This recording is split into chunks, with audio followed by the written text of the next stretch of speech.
गांव के एक छोटे से घर में निर्मला देवी अपने बेटे रोहित और उसकी नई दुल्हन स्नेहा के साथ रहती थी। स्नेहा पढ़ी लिखी और आधुनिक विचारों वाली लड़की थी, जबकि निर्मला देवी परंपराओं को मानने वाली महिला थी। दोनों के विचार और जीवन शैली में फर्क था।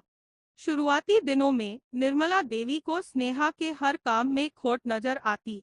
वह जैसे ही रसोई में कुछ बनाने जाती, सास टोक देती, बेटा सब्जी ऐसे नहीं काटते, पहले अच्छे से धो लो।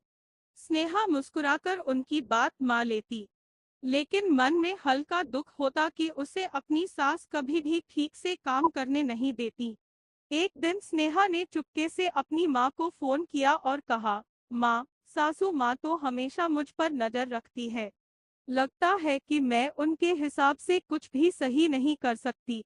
माँ ने समझाया, बेटा धैर्य रखो, एक दिन ऐसा आएगा जब वह तुम्हें अपने दिल से अपना लेंगी। कुछ महीनों बाद एक दिन निर्मला देवी को तेज बुखार हो गया।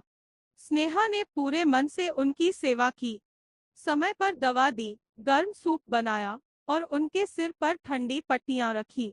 निर्मला देवी ने महसूस किया कि उनकी बहू केवल एक जिम्मेदारी नहीं, बल्कि उनके अपने परिवार का अभिन्न हिस्सा है।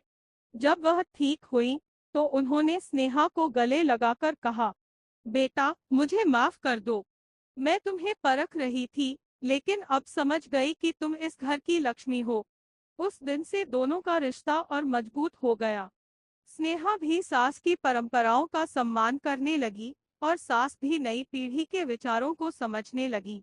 घर में अब प्यार और अपनापन था।